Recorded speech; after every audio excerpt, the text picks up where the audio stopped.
Assalamualaikum warahmatullahi wabarakatuh. Perkenalkan, nama saya Bagas Adam Saputra, NIM 24 10 20 10002. Pada mata kuliah dasar konversi energi, kali ini kita akan membahas tentang panel surya. Nah, di layar ini yaitu adalah sebuah sebuah panel surya dengan adanya MCB, SCC, kemudian kipas. Nah, kali ini saya akan mengembangkan panel surya ini agar kipas ini bisa terkontrol secara otomatis jika suhu di dalam box ini panas. Nah, untuk rangkaian yang pertama yaitu rangkaian panel suryanya terlebih dahulu. Nah, dari panel surya nantinya ini akan masuk ke MCB, kemudian keluaran MCB akan masuk ke SCC. Nah, kemudian ini yang dua ini merupakan input dari panel, kemudian yang dua ini output untuk ke baterai. Nah, dari output baterai ini, dari SCC output baterai ini akan masuk ke MCB terlebih dahulu dan kemudian akan masuk ke baterai. Nah, dari sini bisa kita jumper untuk menjadikan sebuah output, untuk masuk ke output maksudnya. Nah, dari output ini nantinya bisa menjadi dua jalur utama, yaitu jalur pertama sebagai output yang asli, yaitu kita bisa mengendalikan seperti lampu DC, pompa DC, ataupun peralatan lainnya yang menggunakan tegangan DC. Jadi saya membuat rangkaian PLTS ini itu outputnya DC, bukan AC. Nah, kemudian jalur yang kedua untuk output yaitu ke step down. Nah, untuk apa sih step down ini? Step down ini yang nantinya akan mengendalikan Arduino sehingga kita bisa mengontrol kipas yang ada di dalam box tadi jika suhunya itu panas atau yang nantinya saya set ke 35 derajat. Nah, untuk rangkaian PLTS nya yang tadi kurang lebihnya seperti ini. Kemudian dari output ini tadi kan jalur kedua masuk ke step down. Nah, kemudian output dari step down ini yang positif nantinya masuk ke V-in Arduino, dan untuk V-out step down masuk ke ground Arduino. Nah, kemudian kita bahas rangkaian Arduino nya.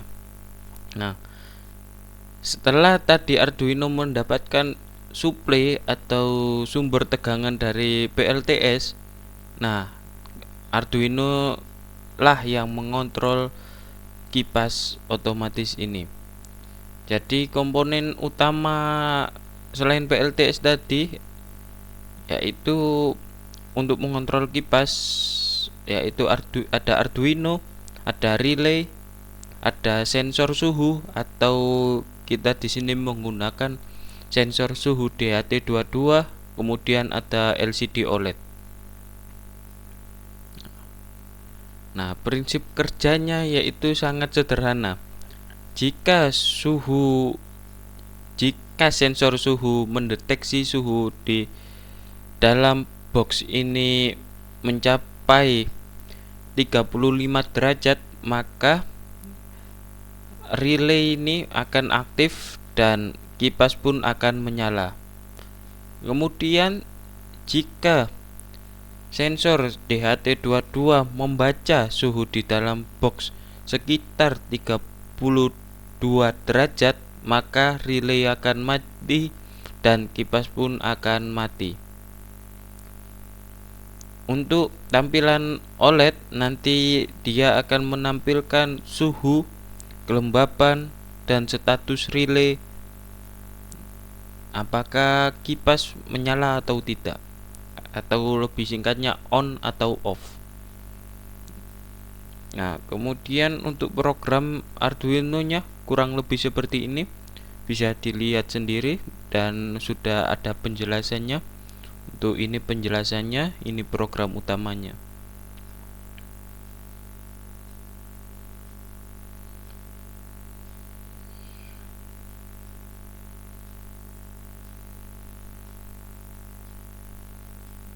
Tadi ini kita setting di sini untuk statusnya. Nah, kita setting 35 derajat untuk relay on dan kita setting 32 derajat untuk relay off.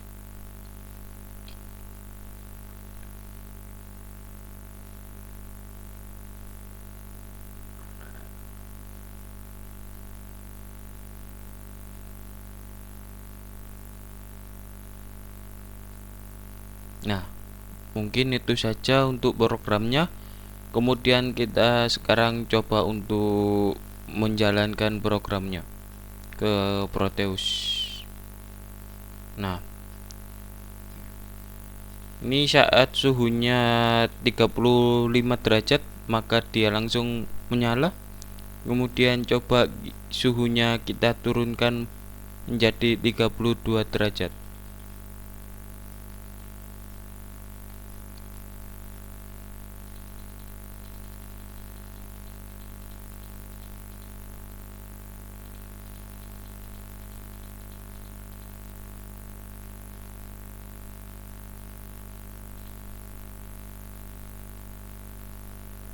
Nah, jika suhunya di bawah 32 derajat maka relay off dan kipas pun akan mati. Untuk tampilan LCD-nya kurang lebih seperti ini.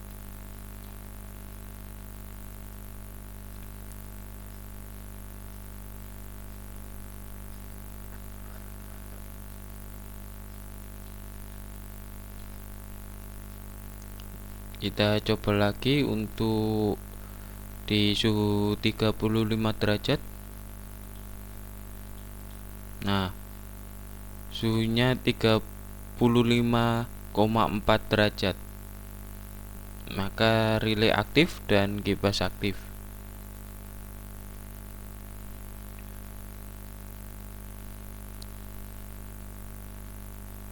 Nah, itu. Terus kita kembali lagi ke rangkaian utamanya. Di sini kenapa kok dipasang sebuah kipas? Karena dalam box PLTS ini tertutup dengan rapat, sehingga jika nanti ada proses pengisian ataupun penggunaan, pasti SCC dan komponen yang lain bisa menjadi panas. Nah, agar komponennya tidak cepat panas dan bisa rusak, maka kita akan berikan kipas. Tuh. Dan kenapa kok kipasnya perlu dikontrol? Dikontrol tidak langsung diberikan sumber saja. Jawaban singkatnya, agar penggunaan baterai itu tidak cepat habis atau memakan banyak daya. Sedangkan kalau kita kontrol dengan Arduino, walaupun Arduino-nya nyala 24 jam, tetapi Arduino menyedot energi atau sumber tegangan itu cukup kecil sekali dibandingkan dengan kipas ini secara langsung. Dan mungkin itu saja penjelasan singkat dari saya. Mungkin maaf masih ada satu lagi, yaitu saran dan pengembangan. Mungkin rangkaian ini masih bisa dikembangkan jauh lebih banyak, yaitu salah satunya bisa dikasih IoT atau Internet of Things, sensor sensor tegangan, sensor arus, sehingga kita bisa mengontrol semuanya lewat smartphone. Dan cukup itu saja dari saya. Saya akhiri. Wassalamualaikum warahmatullahi wabarakatuh.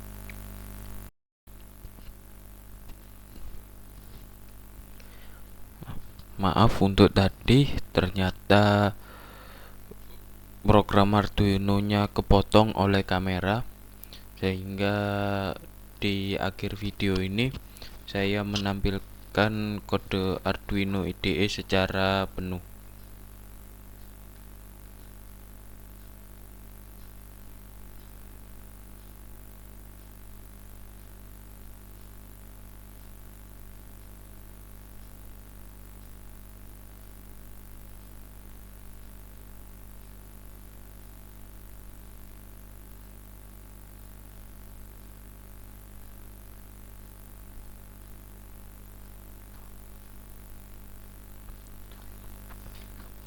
Dan ya, itu saja. Terima kasih.